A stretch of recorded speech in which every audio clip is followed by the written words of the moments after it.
여러분 안녕하십니까? 2022년 11월 11일 맞았습니다. 오늘도 하나님께서 주시는 오늘의 만나 생명의 양식으로 창세기 45장 16절에서 28절의 말씀을 함께 나누겠습니다. 마지막 두 구절을 봉독합니다. 그들이 또 요셉이 자기들에게 부탁한 모든 말로 그에게 말하매 그들의 아버지 야곱은 요셉이 자기를 태우려고 보낸 수레를 보고서야 기운이 소생한지라. 28절 이스라엘이 이르되 족하도다. 내 아들 요셉이 지금까지 살아있으니 내가 죽기 전에 가서 그를 보리라 하니라. 아멘. 오늘 본문의 말씀은 요셉이 형제들에게 자신의 정체를 밝힌 다음에 그들을 이 기근의 시에 애국으로 이주하게 만드는 일을 추진하면서 또 애국 궁전에 또 그 지원도 받아내면서 특별히 그의 아버지에게 자신의 살아있는 것과 그의 영광을 말하게 하고 아버지를 데려오게 하는 일을 추진하는데, 지금 요셉이 형제들이 가서 이 일을 고했을 때 야곱이 깜짝 놀라는 거예요. 세상에 이런 일이 있을 수 있는가. 그래서 그의 고백이, 그의 정말 위로에 넘치는 고백을 제가 방금 두 절로 읽어드렸습니다. 제가 오늘 말씀 전체적인 내용을 간단하게 말씀했는데요. 오늘 말씀 제목은요, 제가 좀 고민했어요. 요셉에게 초점을 맞출까 아니면 야곱에게 맞출까. 요셉에게 맞추면은 선으로 악을 이긴 사람, 요셉의 관용과 사랑이라고 하고 싶었고요. 야곱에게 맞춘다면은 야곱을 통해서 배우는 위로, 하나님께서 야곱의 말년을 통해 주신 위로를 통해서 우리 성도들에게 주신 위로가 있잖아요. 제가 어떤 제목으로 해야 될까 하다가 뒤에 것 야곱을 통해서 받는 위로를 제목으로 정했습니다. 자, 오늘 저는 말씀을 묵상하면서 몇 가지 성령님의 조명을 받게 됩니다. 첫 번째는요, 요셉을 통해서 바라보는 예수님이에요. 형제들에게 미움을 받고 버림받아 은전 20냥에 팔려진, 노예로 팔려진 요셉의 인생이 그대로 비참하게 끝나는 것이 아니라 도리어 정말 기적적인 역사로 감옥에서 나오게 되고, 또 바로왕의 꿈을 해몽하면서 그가 애굽의 위기를 건진 걸 통해 애굽 나라의 총리가 되는 정점에 서게 되고, 또 그래서 오늘 말씀에 나온 것처럼 자신의 가족을 지금 구원하게 되는 것뿐만 아니라 애굽 주변의 모든 나라들까지 기근해서 지금 구원하는 구원자 요셉의 모습을 통해서 예수님을 바라보게 되는 거예요. 우리 예수님 어떻게 되었습니까? 자기 형제들의 제자 중 하나 유다를 통해서 같은 형제 유다인들에게 은 30에 팔려지고요. 그 다음에 어떻게 됐습니까? 사람들에게 버림받으시고 십자가에 달려 가장 인간으로서 정말 받을 수 없는 그러한 흉한 십자가에 달려 죽으시고, 요셉이 감옥에 쳐넣어진 것처럼 보다 더 깊은 감옥, 이제 사람 생명의 감옥으로서 무덤에 들어가시고 죽음의 자리까지 내려가셨지만은 3일 만에 거기서 부활하시고 승천하시어 아버지 보좌 우편에 계시면서 이제도 요한계시록 5장에서 보여주는 것처럼 7 임몽한 책에 비밀의 계시를 하나씩 떼시면서 이 세상 나라의 역사를 주재하시는 우리 예수님을, 영광의 주님, 세상의 구원자이시면서 심판자이신 영광의 주님을 바라보게 하는 것이죠. 또 두 번째로 요셉이 보낸 왕실의 수레를 통해서 바라보는 성령님입니다. 야곱의 아들들이 이 애굽 땅에서 요셉이 준 그 여러 가지 선물들과 그 양식들과 특별히 아버지를 태우려고 보낸 수레를 가지고 올라가서 아버지, 요셉이 살아있어요. 요셉이 애굽 나라의 세계 최대의 제국인 애굽 나라의 총리가 되어서 나라를 주관하고 있어요. 야곱은 이 깜짝 놀랄 소식 앞에 어리 벙벙해서 이것이 꿈인가 생신가 그랬지요. 믿지 못했다 그랬어요. 그런데 어떻게 해서 믿게 됩니까? 요셉이 보낸 왕실의 수레. 혹시 아들들이 달리 도둑질해가고 뭐 갖고 온지도 모르는 일인데 예고 왕실의 그 문장이 새겨지는 왕실의 수레를 보고서 거기서 지금 나에게 전해주는 이 말이 다 사실이구나. 거기서 기운이 소생되는 것이죠. 그래서 하는 말이 뭐예요? 야, 내가 죽기 전에 가서 내 아들 요셉을 내가 보리라. 자, 여러분, 제가 여기서 말하고 싶은 것은 뭡니까? 야곱이 요셉이 보낸 수레를 보고서야 요셉이 지금 살아있다는 것과 그의 영광을 봤단 말이에요. 믿었다는 말이죠. 마찬가지입니다. 우리 예수님 저 한 번도 보지 못했습니다. 여러분도 보지 못했을 거예요. 물론 꿈에서 보는 수도 있죠. 우리 예수님 보지 못했습니다. 그렇지만 우리 예수님 지금 영광의 보좌에 살아 계셔서 지금 우리를 기다리고 있다는 것과 또 우리 예수님께서 우리를 만나게 되신다고 하는 것, 우리가 믿을 수 있는 것은 왜 그럽니까?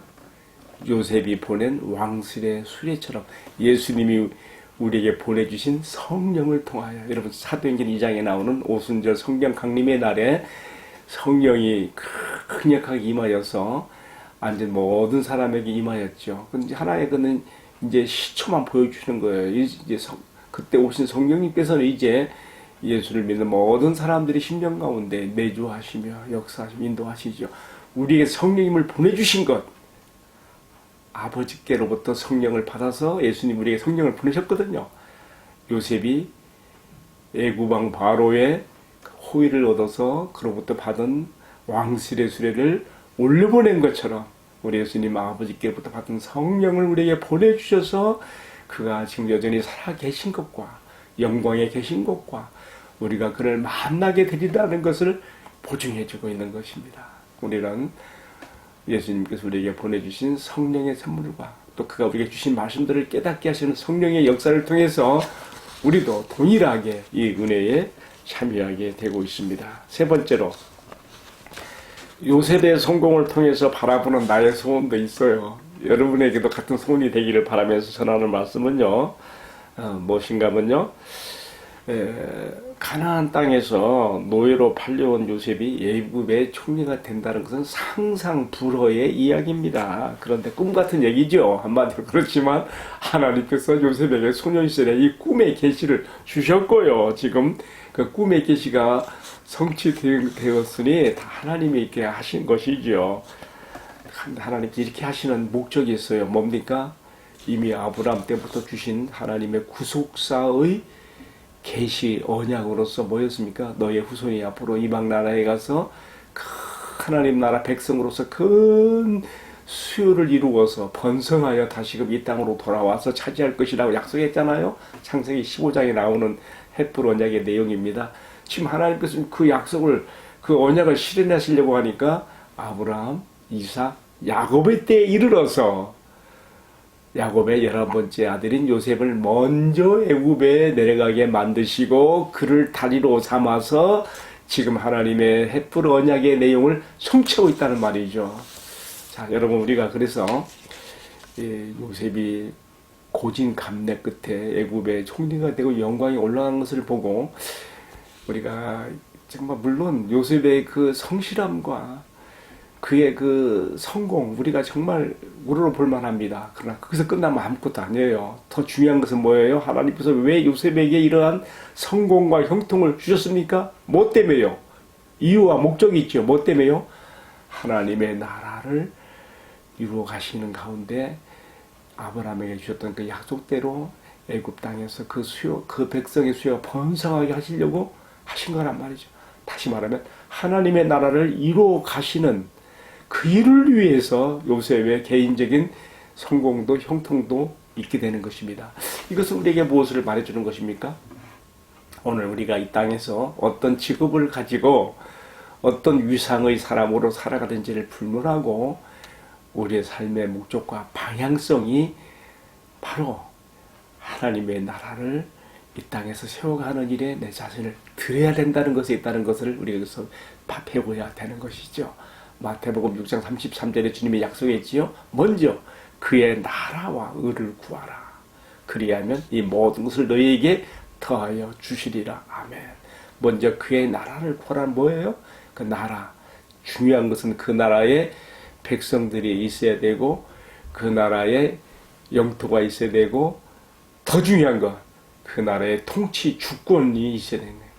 하나님께서 다스리고 통치하시는 하나님의 주권에 미치는 하나님의 나라가 이 땅에서 이미 구약에서부터 예표되어졌고요. 우리 예수님이 오셔서 첫 일정이 뭐였어요? 하나님의 나라가 가까이 와 있으니 복음을 믿고 회개하고 복음을 믿어라. 하나님 나라에 들어온 백성들이 되라 하지 않았습니까? 제가 설명이 좀 길어졌는데요. 요셉의 성공이 개인적인 형통으로만 끝나는 것을 한번 해석하면 아무것도 남는 것이 없어요. 그러나 중요한 것, 그가 하나님의 나라를 이 땅에 세워가고 전진시키는데 다리 역할을 했다는 것에 의미가 있단 말이죠. 오늘 우리의 삶도 이렇게 하나님 앞에 쓰임받게 되기를 주님의 이름으로 축복합니다. 자, 오늘 네 번째는 오늘의 그 제목으로 거는 말씀인데요. 야곱을 통해서 나에게 주시는 위로, 야곱을 통해서 우리 성도들에게 주신 위로가 있습니다. 야곱은 사랑하는 아들 요셉이 악한 짐승에게 찢겨지고 악한 짐승의 사나운 이빨에 씹혀서 죽었다고 하는 이 비통한 그런 소식을 들었을 때 비록 그것이 10아들의 속임수로 아버지를 엿먹이는 그러한 악한 음모에서 나온 말이었지만은 그것을 사실로 받아들이고 어찌 보면 야곱은요 저주받은 인생처럼 자기를 슬퍼하며 왜 여호와 하나님을 믿는 나에게 이런 일이 있어야 한다는 말인가, 어쩌면 많은 해반과 의심 가운데 슬픔 가운데 보냈을 거예요. 근데 위대한 것, 야곱이 위대한 점은요 그런 가운데서도 여호와 하나님을 붙드는 신앙이에요. 여러분, 우리 신앙과 삶 가운데 때로 이해하지 못할 고통과 비참함이 왔을 때에도 이 모든 것을 하나님의 주권적인 섭리 가운데 놓고서 바라보며 내 인생에서 내가 쓰러지지 아니하고 믿음을 지켜나가는 것 중요한 거 아니겠습니까? 야곱은 어찌 보면 평생 이 슬픔과 고통 가운데 그가 성화되어 갔다고 봐져요. 그러나 하나님께서 그가 잘못 알고 있는 비참함 그대로 그의 인생의 노년을 끝내게 하지 않으십니다. 때가 되니까 어떻게 돼요? 지금 오늘의 본문의 말씀이 보여주는 것처럼 아주 놀랍고 정말 깜짝 놀랄 희소식이 지금 전해지는 것입니다. 요셉이 여전히 살아있고 그가 애굽의 총리가 되어 있습니다라고 10아들이 11형제가 아버지께 보고 있을 때 야곱은 뭐하니 펑펑하고 이것이 꿈이냐 생시냐 이해를 못하는 거예요. 요셉이 보낸 수레를 보고서 그가 믿게 되어지고 기운이 소생했다 했지 않습니까? 하나님이 주신 야곱의 말년에 주신 위로를 보면서 배우는 게 있어요. 하나님께서는 그의 사랑하는 성도들의 어떤 성화의 성장을 위해서 어떤 고통, 시련 줄 수 있어요. 그렇지만 그것이 비록 나에게 고통이고 슬픔으로 닥쳐왔을지라도 그것이 다가 아니라는 말이에요. 반드시 하나님께서 때가 되면 신원하여 주시고 위로해 주시며 하나님의 영광을 나타내 주시는 때가 온다는 것을 우리가 야곱의 말년을 통해서 배우게 되는 것입니다. 혹시 이 세상에서 우리가 그 위로와 영광을 보지 못하고 갈 수도 있겠지요. 그렇지만 그럴지라도 우리가 우리 앞선 선지자들과 사도들과 순교자들의 이야기처럼 우리는 우리가 주님 앞에 받을 위로와 영광과 상급이 오히려 더 우리를 크게 기다리고 있다는 것을 오늘 말씀에서 배워야 되겠습니다. 중요한 것, 하나님께서 성도의 삶의 비참함과 고통을 그대로 끝내지 않으시고 반드시 위로의 날을, 영광의 날을 주신다는 것, 우리 이것을 꼭 붙잡고 나가야 되겠습니다. 마지막으로 하나만 더 나누십시다. 5번째는요, 선으로 악을 이기는 요셉의 관용과 친절, 사랑에 대한 이야기입니다. 요셉은 자기 형제들에게 자기 정체를 드러내게 되었을 때에 가장 먼저 아버지 야곱의 안위를 걱정하면서 물었고요. 그 다음에는 온 이 기근의 때에 온 가족의 애굽 위지를 추진하였으며 애굽 궁전의 왕실의 그러한 지원까지도 받아내게 되고요. 가장 중요한 거 뭐였어요? 형들의 지난날의 죄악을 들춰내지 않으면서 도리어 뭐라고 부탁합니까? 당신들이 집으로 가는 도중에 혹시라도 노중에서 다투지 마시오. 피해자인 요셉이 형들에게 이렇게 용서하고 관용과 사랑으로 다투지 마시라고 호소했으니 가해자인 형들이야 얼마나 더 서로를 용납하고 화평을 유지했을 것인가 우리가 짐작하고도 남지요. 예. 여러분, 이것이 바로 천국의 백성된 하나님의 세대된 우리가 합평케 된 자들의 그런 사명을 보여야 될 바로 모습입니다. 선으로 악을 이기는 것, 바로 이게 중요해요. 여기서 한 가지 더할 이야기가 있어요. 요셉은 과거에 자기 형들이 자기를 팔아먹을 때 자기가 입었던 채색 옷을 벗기고 그 옷을 찢어 발기고 피를 묻혀서 아버지가 가져갔는데 요셉의 옷을 찢어 발겼던 그 형들에게 오늘 말씀에 특별히 뭐라고 하고 있습니까? 그들이 21절에 보게 되면 애굽의 좋은 천으로 짠 새 옷을 주며 동생 배단에게는 옷 5벌을 주죠. 어쨌든 그 형들에게 자기 옷을 찢어 팔겠던 형들에게 새 옷을 선물로 주면서 형님들 가는 도중에 다투지 마시오. 선으로 악을 이기는 이 아름다운 요셉의 관용과 사랑을 통해서 주님께서는 오고 오는 모든 시대의 성도들에게도 너희도 이처럼 행하라. 악한 세상에서 너희가 살아가는 내가 안다. 너희가 서로 악을 이김으로 하나님 나라의 능력을, 사랑의 능력을 보이며 살아라 부탁하시는 것입니다. 함께 기도하십시다. 사랑하시는 주님, 저도 이 땅에서 어떤 직업을 가지고 어떤 모습을 가지고 살게 되는 사람이 될 것인지 내 자신의 성공과 내 자신의 형통에 연연하지 않게 하시고 주님께서 나를 나대게 하시며 나를 세워주시는 대로 주님 나라 위하여 나의 삶의 방향을 정하고 살아가게 하옵소서. 그리고 또 주님, 요셉을 룰 모델로 사용하여 보여주시는 것처럼 이 나라의 정신이 사랑의 영으로서 선으로 악을 이기는 그러한 사랑의 능력으로 살아갈 수 있게 하옵소서. 주님, 마지막으로 간구하는 거 있습니다. 야곱이 120세 이후에 슬픔과 고통 가운데 보내는 세월이었지만은 주님께서 말년에 위로해 주시고 그에게 이 아들을 통하여 영광을 주시는 것처럼 주님, 이 땅에 살아가는 성도들에게 비참한 인생의 슬픔과 고통 가운데 두지 않으시고 마침내 위로해 주시고 평강을 주시며 영광을 주신다는 것을 꼭 마음에 새기고 소망 가운데 주님을 바라보며 살아가는 저희들 다 되게 하여 주옵소서. 이 모든 말씀을 우리 주님 예수 그리스도의 이름을 받들어 기도 올리옵나이다. 아멘.